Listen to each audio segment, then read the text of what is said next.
come in this place in Jesus' name.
hallelujah in this place this morning. I like the part of that song that says, put that, what you call that thing, Brother Cliff? The bridge, maybe? Yeah, put that bridge back up there. Sing a little louder, praise a little louder, praise a little louder, shout a little louder, roar a little louder. I raise a hallelujah. Keep going. I don't think that's the part. Maybe I don't know much about a bridge. The chorus. Try that one. The chorus. Yeah. Louder and louder. Louder and louder. You're going to hear my praises roar. Up from the ashes, my hope. Right here. Hope will arise. Guess what? Death is defeated. Your king, my king, he's still alive. Hey. Come on now. Ooh, my Jesus. Thank you, Sister Jeannie. Yes. For the word this morning. Yes. Wherever she went. It was an awesome word. I think a lot of times when we come to church, we're worried about somebody sitting over here. Worried about what they're going to think about us praising the King that is alive. Mm-hmm. Worried about him praising some things that everybody in here has got something going on. You've got a storm in your life today. Come on. You know the only way to get out of that storm? Praise. Praise.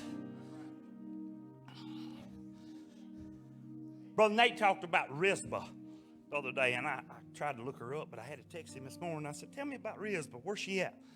So I found her, but he kind of demonstrated with two little young men down here the other day about what Rizpah did when her kids was already gone. She kept the buzzards out. She kept the predators at night. And you think she slept very much? No, she didn't sleep very much. But she was exalting the name above every name, the name that holds all power. We're going to talk about exalting. Y'all be seated if you can. It feels so good in here. From the first note this morning of this praise team practicing, you could feel it. God's wanting to move in this place today. Yes. Isaiah 43-5 says, the voice of him that crieth in the wilderness, prepare ye the way of the Lord. Isaiah's the same dude that talked about, unto us a child is born. Unto us a son is given. He was right about that. He's going to be right about our exalting the name too. Make straight in the desert a highway for our God. Every valley shall be exalted. They don't say the mountaintop going to be exalted. You know what's going to be exalted? That valley you're in. That's where God can do what God wants to do in that valley you're in. Every mountain and hill shall be made low, and the crooked shall be made straight, and the rough places plain. And the glory of the Lord shall be revealed, and all flesh shall see it together. For the mouth of the Lord hath spoken it. Isaiah 25:1 says, O Lord, thou art my God. I will exalt thee. I will praise thy name, for thou hast done wonderful things. Thy counsels of old are faithfulness and truth. We got the truth. Are we ready for the faithfulness? Let's choose to serve God. Let's choose to honor him. Let's choose to exalt the name above the things of this world. Exalt is R-U-W-M. I know I couldn't pronounce it. I couldn't hardly pronounce exalt. But R-U-W-M means to rise up, to be high, to be lofty, to be exalted. Who or what has a lofty place in our heart this morning? What does our heart crave? What does our heart long for? What do we worship? Who do we worship? We can either worship the idols of this world, or we can choose to serve the true and living God. Let's choose today what we're going to do. Yeah. You know, hey, it's baby dedication. There ain't nobody loves babies no more than Mark Green. I love my two. and I'll keep my hand upon them. And I don't care what you say, whether I'm doing it wrong, but I'm going to keep my hand on my babies. I'm going to protect them. I don't care if they're laying down there and waiting on the buzzards or the predators to come get them. I'm going to keep praising my God and protecting my babies. They'll always be my babies. What are we exalting above God? Who are we exalting above God? What are we meditating on more than God? Maybe we're exalting our lifestyle above God. Maybe we're worshiping our title, our reputation, or our position above God. Maybe we're worshiping our education above Him. Maybe we're worshiping our family. Maybe that's what I'm doing. I ain't never raised kids, but I'm going to try my best. Maybe it's our marriage or our job. Who or what is weighing on the throne of our heart? Who or what do we value more than God? Who or what is rising on the throne of our heart? Who's blocking our worship? What's blocking your worship today?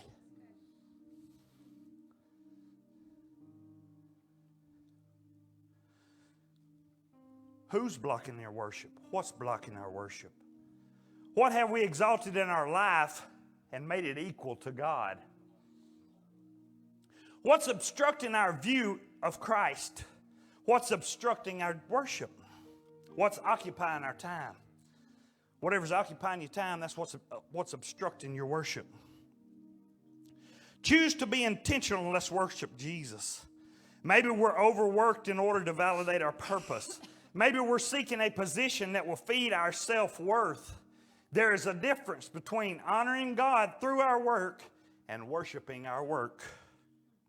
There's a difference between being used by God and worshiping the role that He has given us. Don't worship the role. Don't worship the position. Don't worship the assignment. Don't worship the season. Don't worship His platform. Worship Jesus and let Him use us. Isaiah 25:1 in the AMPC declares, "O Lord, you are my God. I will exalt you. I will praise your name, for you have done wonderful things." Wonderful things. And I think that's where we fall short sometimes. We want to thank Him for the things He's already done, and we want to camp out, and we ain't wanting to see what He's going to do. I'm thankful we're going to see more and more and more of what's coming that God's wanting to do in this area.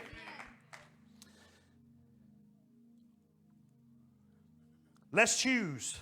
We can either worship God or exalt the things of this world. God has given us an assignment. Go ye. We have a purpose.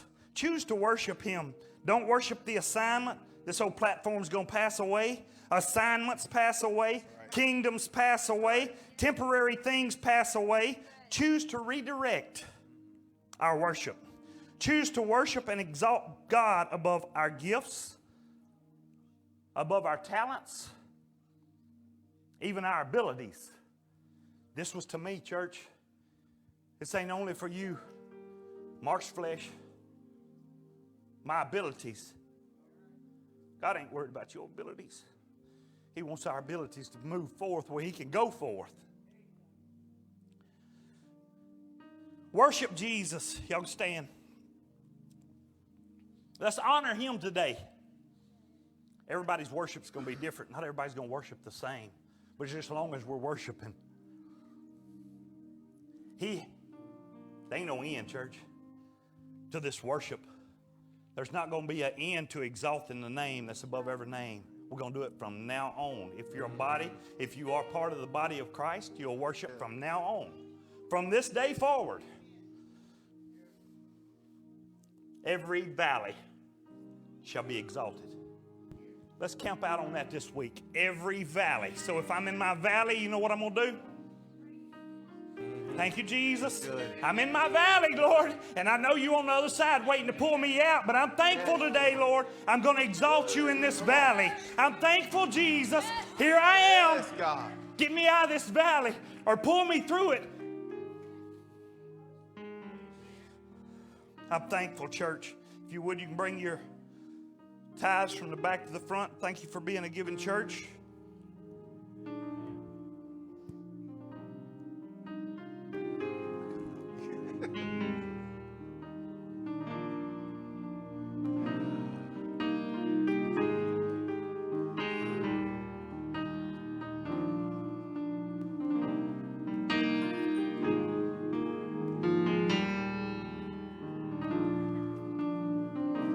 Days may be darkest, but your light is greater. You light our way, God, you light our way. When evil is rising, you're rising higher with power to save, with power to save. You keep hope alive. You keep hope alive from the beginning to end. Your word never fails. You keep hope alive because you are alive. Jesus, you are alive. Death had a stronghold. Your life was stronger. Rose from the grave, rose up from the grave. The evil is rising. You're rising higher with power to save, with power to save. Come on, you keep hope alive. You keep hope alive. You keep hope alive from the beginning. Lord, your word you keep hope alive. Keep hope alive because you are alive. Jesus, you are alive. Come on, death had a stronghold. Your life was stronger. Rose from the grave, rose up from the grave. The evil is rising. You're rising higher. You're rising higher with power to save, with power to save. You keep hope alive. You keep hope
and draws me to your side.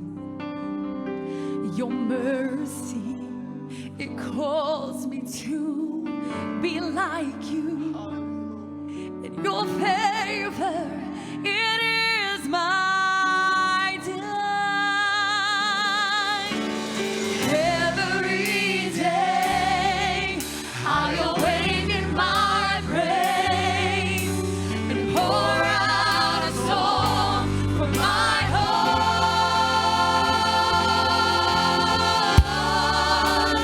You are good. You are good. You are good. Your mercy is forever. You are good. You are good. You are good. Your mercy is forever. Your kindness, it leads me to repentance. And your goodness, it draws me to your side. Lord, your mercy, it calls me to be like you. And your favor, it is my delight. So every day I awake in my praise and I pour out a song from my heart.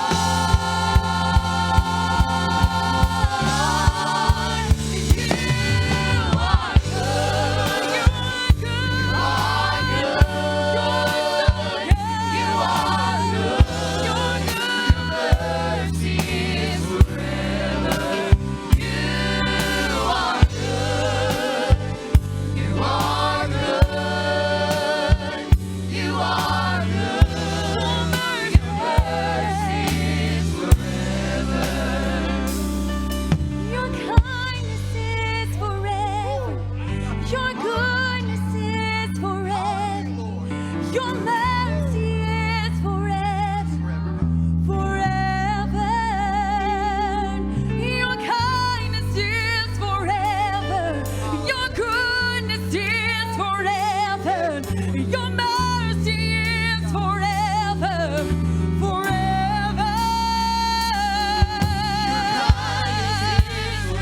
Lord, your goodness is forever. Your mercy is forever. Forever and ever. Your kindness is forever. Your goodness is forever. Your mercy is forever. Your kindness is forever. Your goodness is forever. Your mercy is forever. Your kindness is forever. Your goodness is forever. Your mercy is forever. Forever.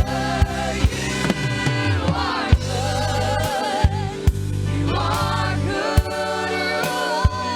You are good. Your mercy is forever. You are good. You are good. You are good. Your mercy is forever. You are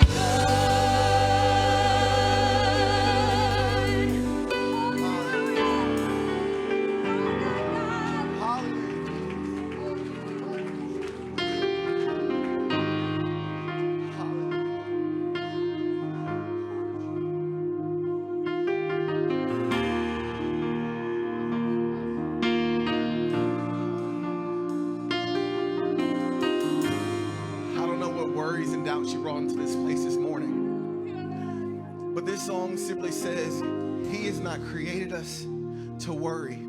He's not created us to fear, but He's created us to worship Him daily. So leave it right here. right here. These altars are open. Leave it right here. Whatever you have brought in this room this morning, God is here. His Spirit is here, and He wants to meet you where you are. Leave your worries and your doubts and your fears with Him right here, and let Him take it away. Let Him take it away. God, we've come to magnify your name this morning, Lord. We've come to glorify your name this morning, Jesus. Father, you are worthy of the praise. You are worthy of the praise, Lord. You have not created us, God, to worry or to fear, God, but to worship you every day of our lives, Lord. And that is what we've come in this place this morning to do, God, is to lift up your name, to give you honor, to give you glory, Lord, for you are worthy of it, Jesus. Hallelujah, Lord. Yes. Hallelujah. You did not create me to worry.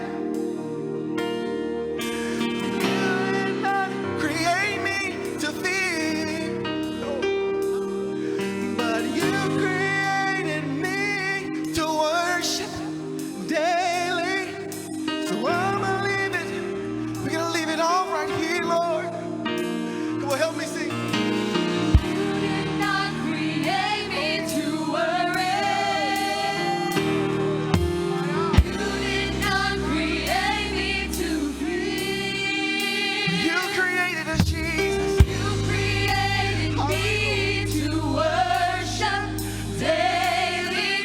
So I believe it all right here. My hands are raised. My hands are raised because I surrender.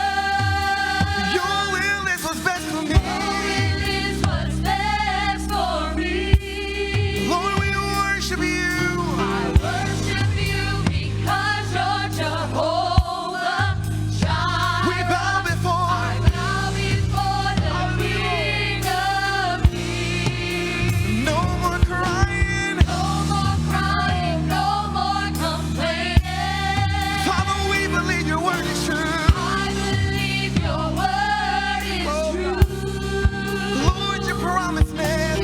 Lord, you promised never to leave me So lonely. this is what This is what I'm going to do. I will trust in. Come on, let's trust in Jesus this morning. Lord, Let's put our trust in our God this morning. in you, Lord, I will put my trust in you. Come on, we will trust you, God. I will trust in you, Lord. I will trust in you, Lord. I will put my trust in you. I will trust you, Lord. I will trust in you.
not create me to worry. You did not create us to fear. But you created me to worship daily. So I'ma leave it all right here. Can we sing this out? I will trust in you, Lord. I will trust in you, Lord. I will put my trust in you. Hallelujah. Hallelujah, Jesus. Hallelujah, God. Come on, right now, can we just put a little trust in the Lord that He is in total control of every situation and everything that we're going through, everything that takes place. God is in control. So thankful today. Thank you, Sister Jeannie and Brother Mark. Team. So thankful for our praise team. They always do such a phenomenal job. Lots of guests here this morning while our youth is being dismissed. Why don't we just take a moment at a time, step across the aisle and shake a hand and greet somebody and tell them your name if they hadn't seen you, and greet and meet and be nice. Tell somebody they look good. It's good to see folks here. Brother Lathan hadn't been here on a Sunday in so long. This is exciting.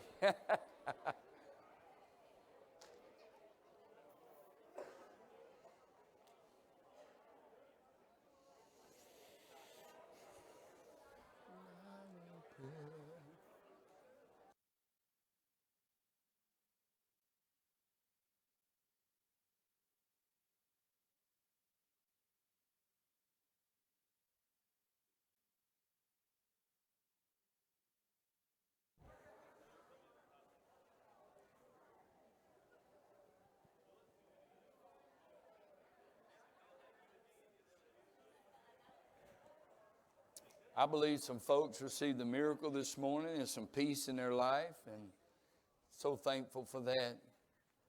Last week, Miss Eunice was feeling out of whack at some things, and we anointed a prayer cloth for her, and she put it in her pillow, and she just told me a while ago she felt the peace of the Lord come in this week and touch her. I just believe it, folks. I just believe it, and I'm so thankful for what God is doing here in our area and here at TFC. Thank you for being here. What a wonderful and special day this is going to be. Can we cue up the Brother Mark, the baby pictures and video? I am bad to forget at the end sometimes. You got me? Okay, so well, help me. All right. We'll do it afterwards, but be with me there, and if I lose my mind somewhere between here and there, just help me. Also, we're going to be having a baptism after the baby dedication. I'm very excited about that, and pray for Brother Michael Kyle. He is preaching this morning in Oak Grove and doing a wonderful work. They baptized some folks around here in 180 this past week with a lot of the things that are going on. And I want us to take a moment. We're going to pray for the Spiller Price family and just pray for God to give peace today and strength. That homegoing is going to be at 4 o'clock today. Just letting you know. So can we just take a moment and pray a peace over the Price and the Spiller family? Can we do that right now? Lord, right now in Jesus' name. When we don't understand, Lord, you do. When we try to figure it all out, Lord, you already know. And though we look through a glass darkly right now, one day we're going to be known as we are known. And we're going to know some things. But Lord, help us to have a strength, Lord, to just trust you and know that this process, Lord, is in your hand and that you're going to take full charge of it. And I am thankful today. Give these families peace. in Jesus' name. I'm just so thankful that we have in this time a family to lean on at church. If you do not have a family church or a church that you can call yours, I'm telling you, it's really important to have somebody in these times to lean on and to be a part and to be connected to. And so thank you for being here at the family church today. You are family when you come the first time. You know, my son and my daughter come over to the house, even my son-in-law now. He don't ask, can he go in the pantry? They don't ask who them cupcakes are for. They just eat them. And so you're in the family house today. So just whatever you need, God has it. And I'm thankful. So thank you for being a part of our family. I am going to start my clock today. Did not do a very good job of that last Sunday. So if you will stand with me for the reading of the word, we're going to go to Psalms 127. We're going to read it in the Message. Also to let the families know that in just a little bit after I preach, we're going to watch the video, and then we're going to bring the families up. Whoever wants to come with some sweet little babies when they come, feel free to do that. And we're going to get some of the men to anoint and bless, and we're going to pray and believe God is going to touch them in Jesus' name. Psalms 127 in the Message. If God doesn't build the house, the builders only build shacks. If God doesn't guard the city, the night watchman might as well nap. It's useless to rise early and go to bed late and to work your worried fingers to the bone. Don't you know He enjoys giving rest to those He loves? Don't you see that children are God's best gift? They really are. The fruit of the womb, His generous legacy. Like a warrior's fistful of arrows are the children of a vigorous youth. Oh, how blessed are you parents with your quivers full of children. Your enemies don't stand a chance against you. You will sweep them off your doorstep. God bless you, and you may be seated. And today we're going to do our best to speak and preach God life is the best life.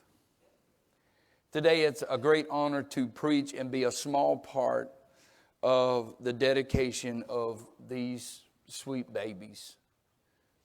Riley Nicole Mixon, I look back there and her bow is big as her head. I love that.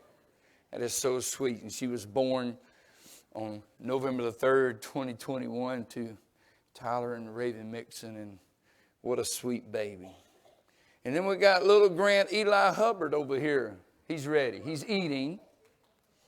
Born on December the 1st, 2021 to Lathan and Crystal Hubbard. And then we have Braxton Wayne Ingalls. He's already fired up and looking good.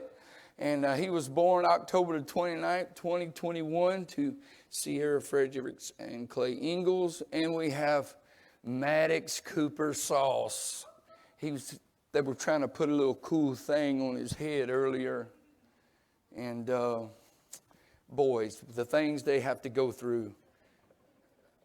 Was born January the 21st, 2022 to Victoria Hubbard and Jay Sauce. And I'm so thankful to be here today, to be able to pray with them and be a part of their lives. And as I stand here before you today, I do not profess to have been the model or perfect father, by no means. But we did our best. We did our best as parents. And I think if we do our best, God helps us with the rest. He really does. We use a word in our day to describe homes and families in America. And that word is called, come on, y'all probably can say it with me. You hear it a lot. Dysfunctional. If you have a remote control, there's dysfunction. If we listen closely, we will hear the prognosticators, and they love to talk about and dissect and analyze dysfunctional homes and dysfunctional families. Case studies reviewing families and family members who act out of order with the family structure, those are the ones that are tagged dysfunctional. But I want us to hear at the family church, you understand that there has only been one fully functional family home in the entire history of mankind. That home, without argument, hands down, has to be the home of Adam and Eve prior to sin. They were God's masterpiece. They were born in a perfect world. There was no sinful disobedience. We all know the story very well. They were created in perfect, harmonious sync. How many families you know like that? Relationship with God was just a perfect environment. I can imagine it never got below a certain degree, never rained. Everything was it was perfect. It was just right. Everything about them was ideal. Everything about them was all in the mindset of just, man, bliss. And you can just look at that picture and think, wow, what an amazing couple they must have been. Until Adam takes on what we love to call it an apple. We have no idea what that fruit was.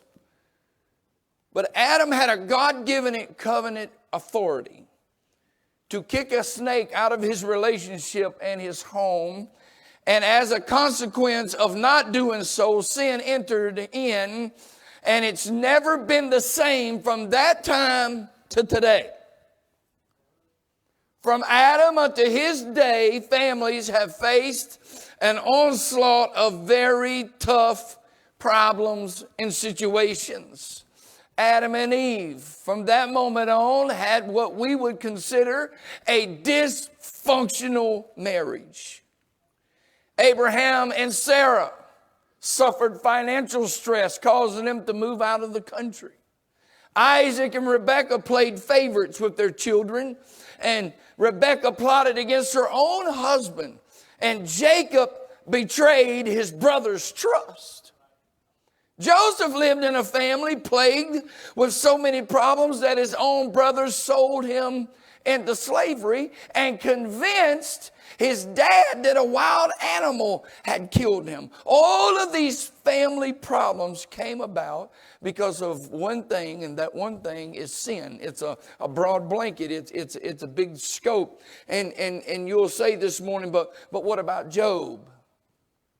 That's a very good question, by the way, and I'm glad we asked that question. Job was a man who lived close to the Lord. Would you agree with that? You might say he was in church when the doors were open every Sunday, and he gave, and he taught Sunday school class, and he sang in the choir, and I don't know how he done all this, but it just sounds like he could have done it all. But in one day, the Bible says that he suffered loss of all of his children, all of his wealth, and his health. The Bible is full of such stories of families as they suffer the storms of life over and over and over. These stories are the stories of our lives today. They really are. No family is immune to the storms of life. They are simply a fact of life. We don't like to talk about the facts of life. We a lot of times don't like to talk about the stuff that is real. Every family here today is facing storms, and that's not gloomy. It's just a part of life. We are either suffering through them now, or one is on the way. Most are in financial distress. Come on, you went to the gas pumps lately? I think the only way to beat it is just every time it gets to a quarter, go run and fill up. I don't even know if you beat it then. I mean, financial stress and strain because we think we always have to have more stuff. Some of our marriages are taking a beating from the hurricanes of life, so to speak, and we wonder how much longer we can hold out in these arenas. There may be a family shame, lying, deception, jealousy, or mistrust. Come on, anybody know a few of those? It may be that we're burdened with having to take care of a family member that cannot really truly take care of themselves. You see, after a while of living even in a new home, it will need some improvement. Everybody talks about the new part of our church. Well, the new part of our church is 20 plus years old. See, when it comes to remodeling our home, there are some things that we need to remember. Number one, it takes longer than planned. It's going to cost more than what you figured. It's messier than we anticipated. And it requires great determination. It takes more patience than we expected. And as that is our home that we may live in, it is also true for our home life as well. When we make plans to improve our relationship with our spouse and our children, in the beginning everything seems to be going well, but somewhere in the process we realize it takes longer than planned. It costs more than we figured. It's definitely messier than we anticipated. And it requires greater determination. And it takes more patience than ever before. Anybody in here have patience? No. And we don't have no patience.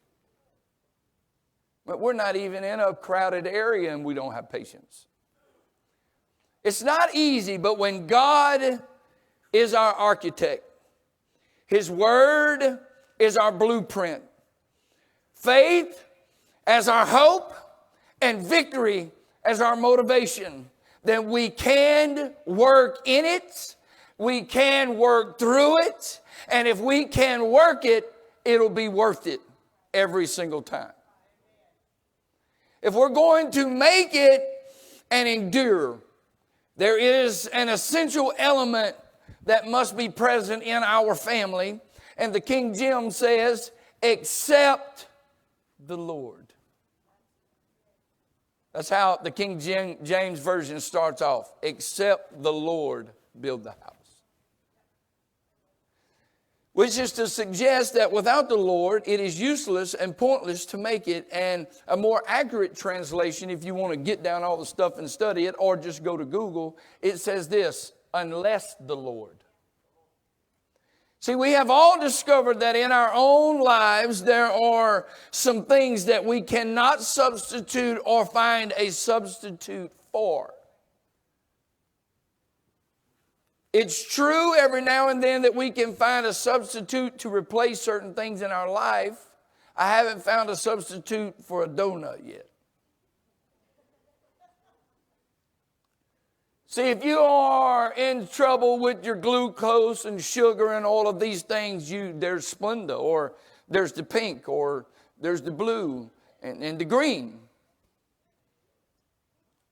They got it all. If you got bad eyes, there's contacts or glasses, or you can even get that stuff and they're supposed to not be able to use glasses, but there's always something you can do. For Coke, there's Pepsi. And some of you try to convince me that Coke from Sam's. Folks, that stuff is junk. But there is no fake substitute for real blood.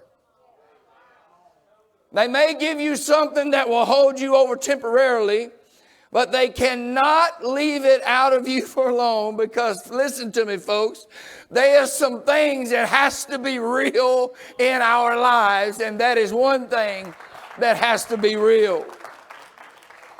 See, if we try to run our family on flimsy, shallow, and, superficial substitutes, that will satisfy and appease temporarily.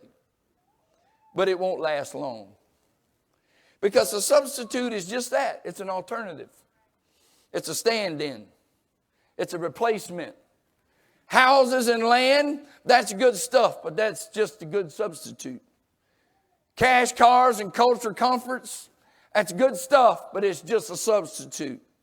See, if we were to experience the abundant life of unspeakable joy and peace that this life in God that gives to us, then we can grab a hold and go back to these three words: accept the Lord. Now, I'm not just talking about, hey, Lord, I accept you. Hey, Lord, I'm glad you're my friend. Take the wheel, whatever. There's a lot more to that. But first of all, we got to accept the Lord in our life. Matthew chapter 6 says, lay not up for yourselves treasures on this earth. See, a substitute will only leave us destitute. Mark 8:36 says, what profit a man if he shall gain the whole world and lose his very soul? See, a substitute is that which temporarily acts as another replacement, but upon examination, it cannot stand the test of time. And that was the issue with the woman that met Jesus at the well. Jesus said to her that you are going to do well to find comfort and contentment and something that will only quench your temporary thirst. But if you drink from the well that I'm telling you about, you will never, ever, ever run dry. I will give you something that you will never thirst again in your soul. I'm talking about accept the Lord. See, I understand that we are modernistic and pluralistic and all of these listics and are thinking that we can get by. Substitutes can be a good thing. A substitute can buy a bed, but listen to me, it can't buy rest. It can buy you a sleep comfort.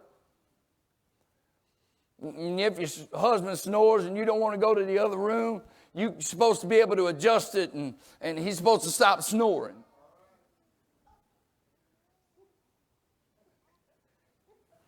It's just a substitute. Because this is getting so big, when me and Brother Mark Green try to hug this morning, we're going to have to start.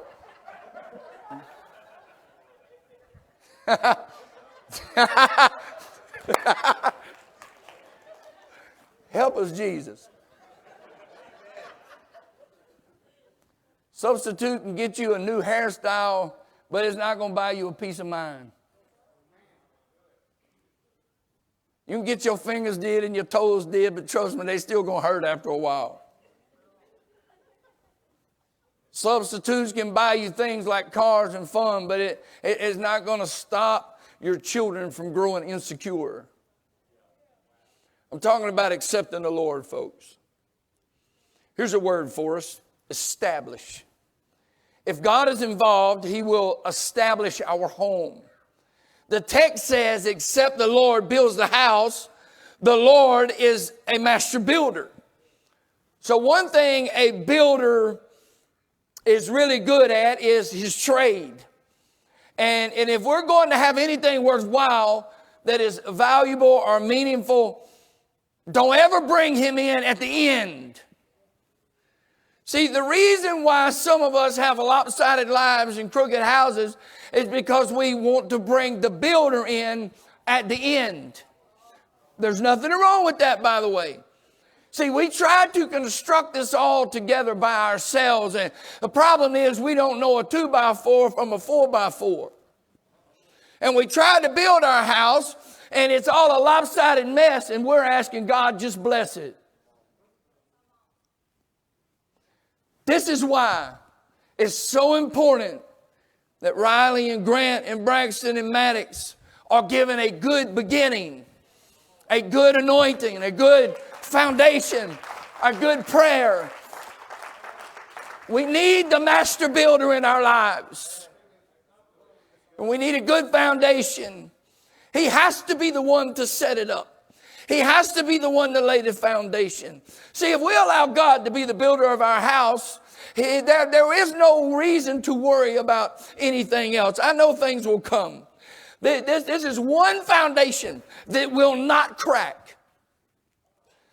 There is a guarantee for eternity that if the Lord builds your house, that foundation will not have a crack in it anywhere. And what this text says is, except the Lord builds, if we let the Lord, he will establish us. Solomon, by the way, is the author of this 127 Psalm. I know you probably thought David did it, but he gets credit for a lot of them. But this is actually Solomon. And see, what he's doing is he's reflecting on his observations and the vanity of life apart from what he found in Ecclesiastes. He knew that without the right priorities, his work was going to be in vain. See, unless God blesses our efforts and unless he is a part of what we're doing, our labor is worthless.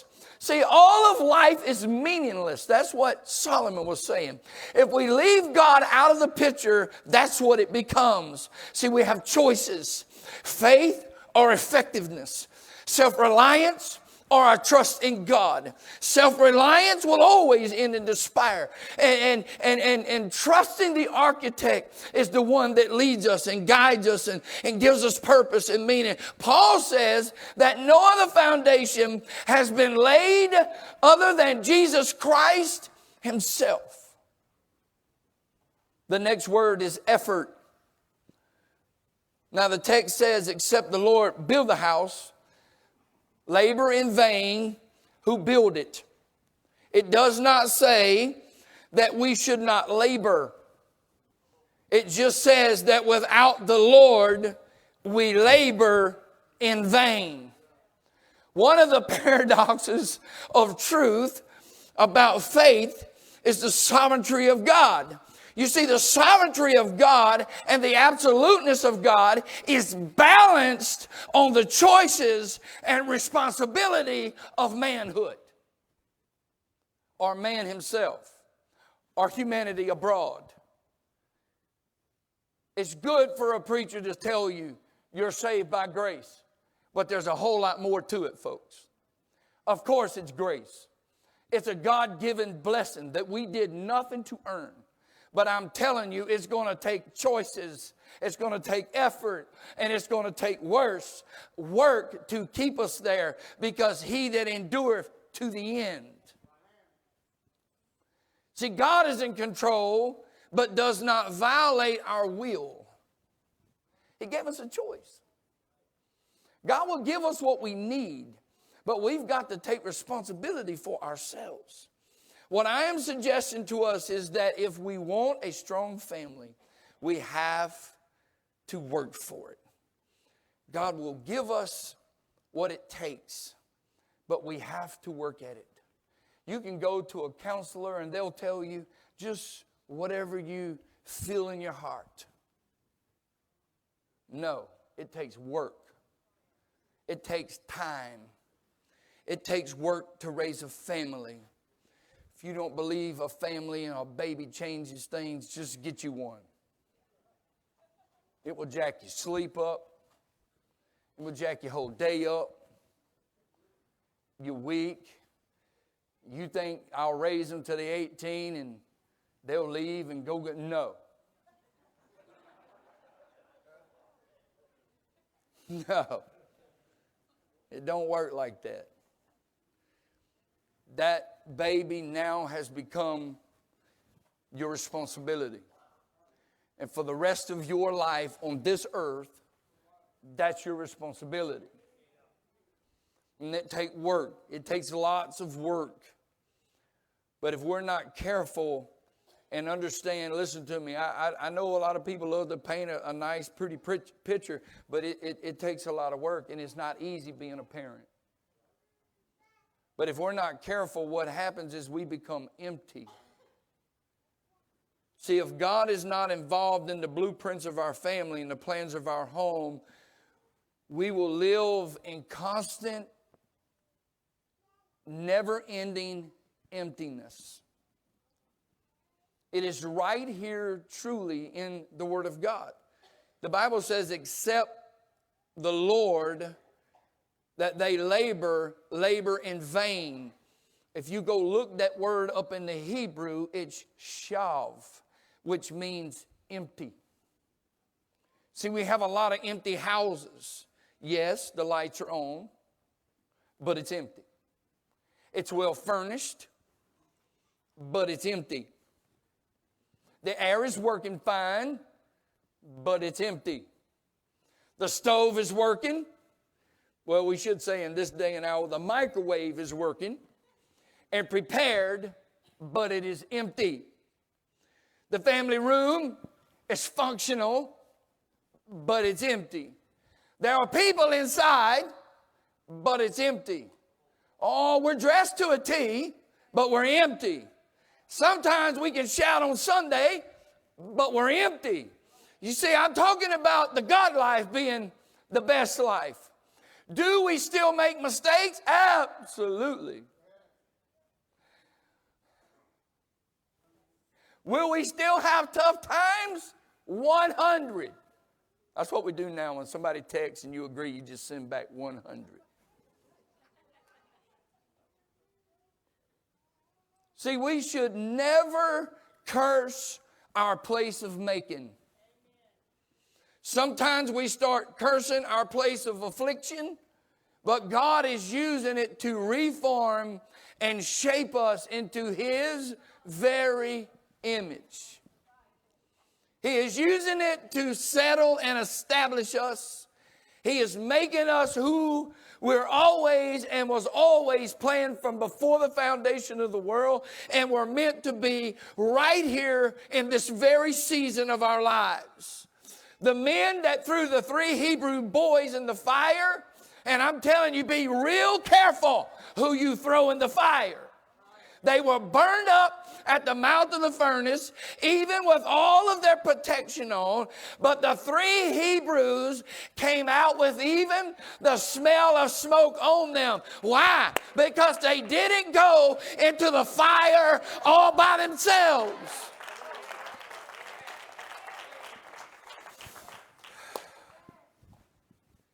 I'm going to back up a minute because it's baby dedication and I feel my holler coming on.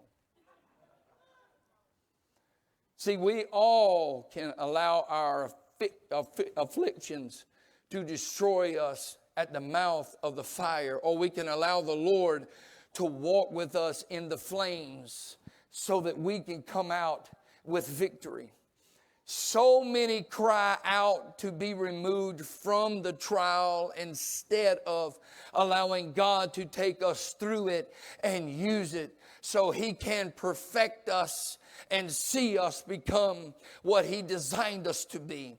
It is when we are brought through a situation that we come out stronger and more focused than ever before. But if we never allow God to make us and build us and shape us, then He can't use us.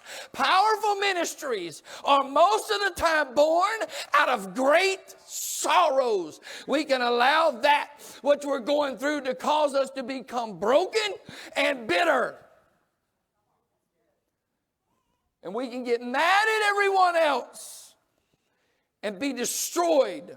Or we can take our brokenness to the feet of the Master and place it in His hands and allow Him to use it for a building material to help perfect this house that He purchased on the cross. He is the mender and the healer of all things that are broken.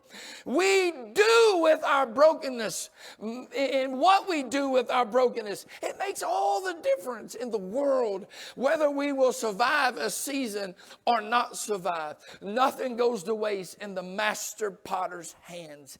He will use this season of loss and brokenness to elevate us to a complete different focus if we will allow Him to. Lay it at His feet, folks. Remove the walls and let Him come deep into your spirit and reshape you. Be yieldable. Because if we are yieldable to Him in the process, even though we may not understand it, keep laying it at his feet. God came out of good things, come out of great pressure. Watch this. Diamonds are formed. Anointing oil flows. Chaff is burned away in a purifying place. Refocus on him. Rededicate to his will. Renew the vows of your first love. Take the place of brokenness and allow God to use it. Watch what the prophet Isaiah said in 43. But now thus saith the Lord that created thee, O Jacob, and he that formed thee, O Israel. Fear not, for I have redeemed thee. I have called thee by thy name. Thou art mine. And when thou passest through the waters, guess what? I will be there. I love that, folks. I love him just knowing that he's going to be there.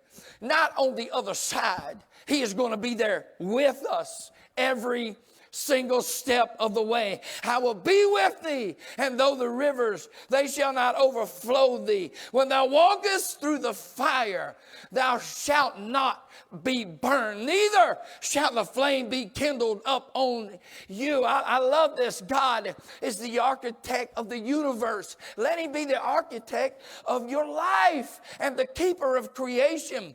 Heights are not above him, depths are not below him, and space cannot ever contain him.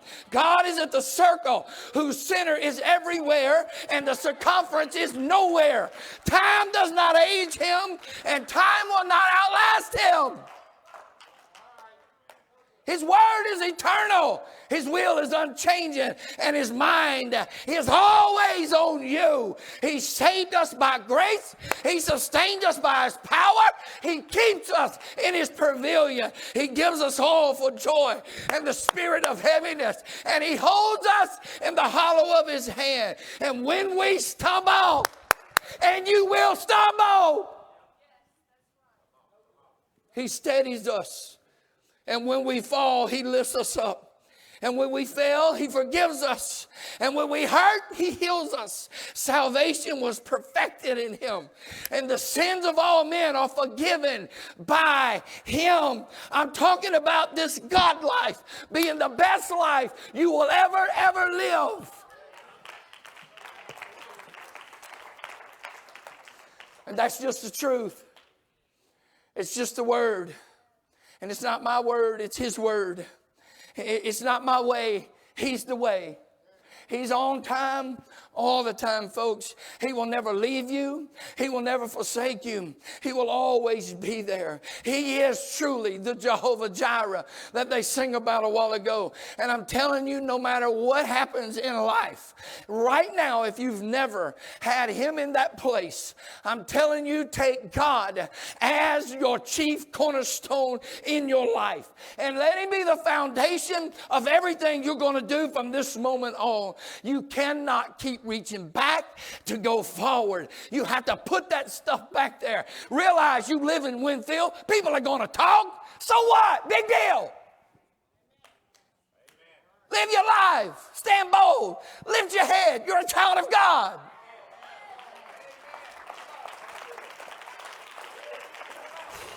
Sister Marty, come stand up here with me and give some hope. Play the video. Do something.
Isn't that sweet?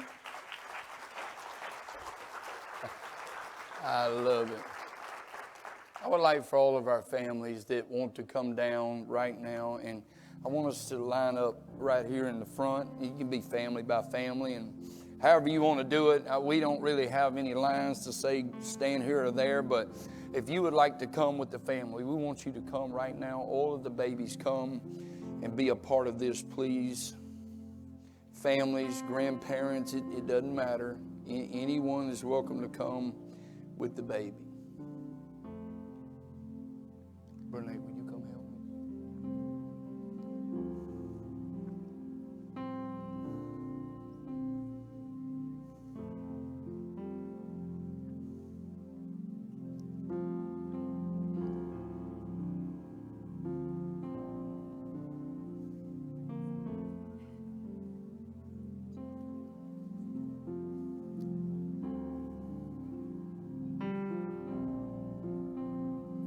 Y'all come on around some, Victoria. Y'all come on around this way just a tad.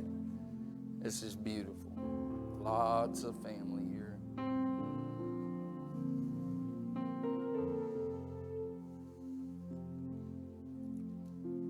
Brother Nate, if you'll give little Riley her, of course, this is going to be the only girl in the whole crew today. Enjoyed that.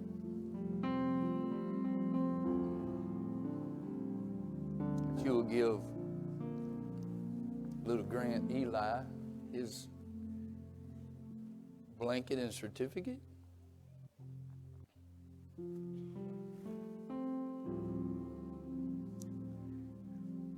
then little Braxton, I don't know which one. There it is.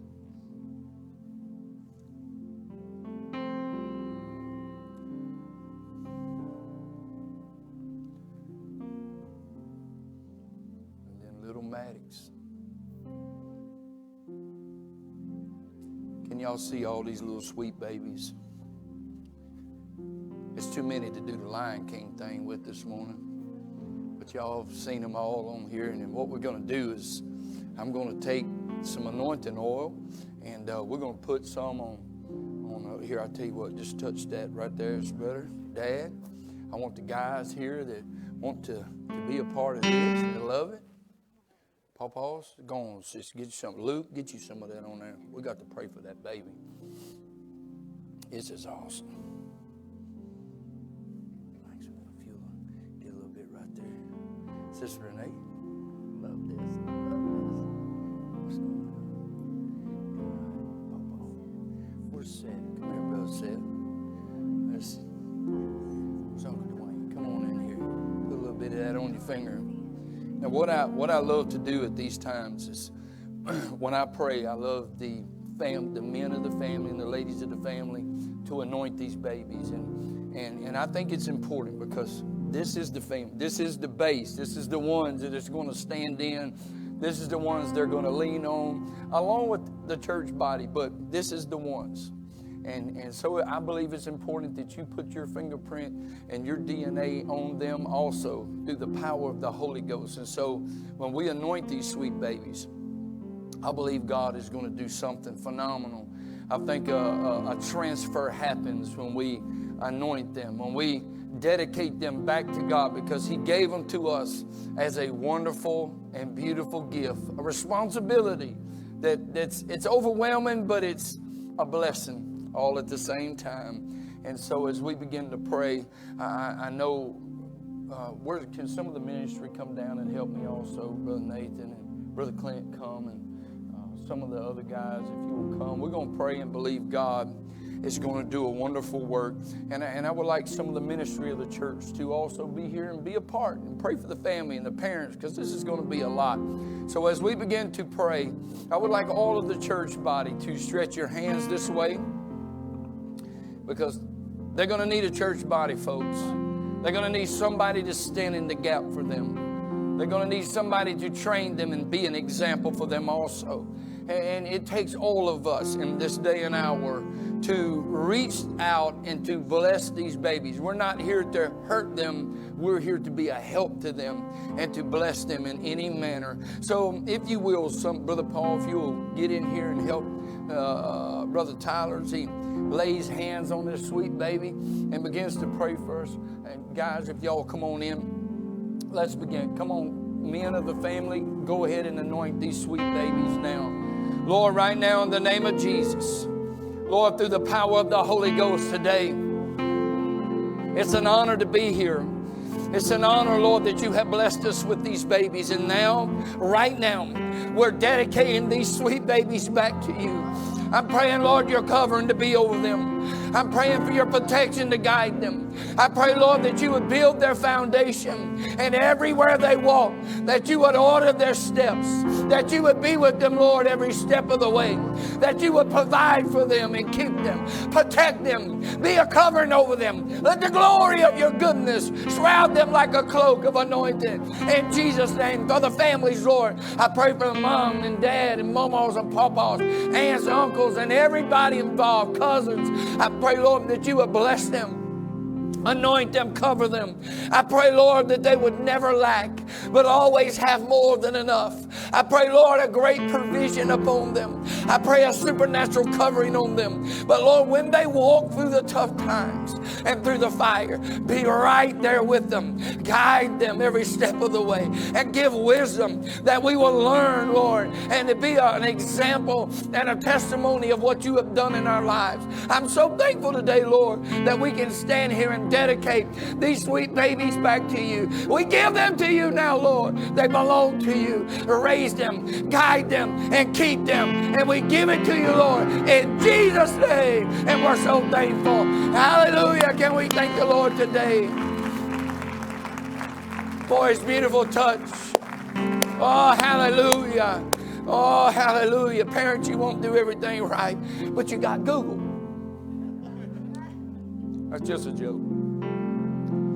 You got Jesus. And God is going to bless you. Do your best. He'll do the rest. Thank you today for being here and being a part. We do have a baptism, and they're headed to get that done now. And so if you would like to mingle and take a few pictures while this is all going on, whatever it is that you feel to do, please do so. Thank you today to everyone here. Thank you. You have been a blessing to us today. In Jesus' name.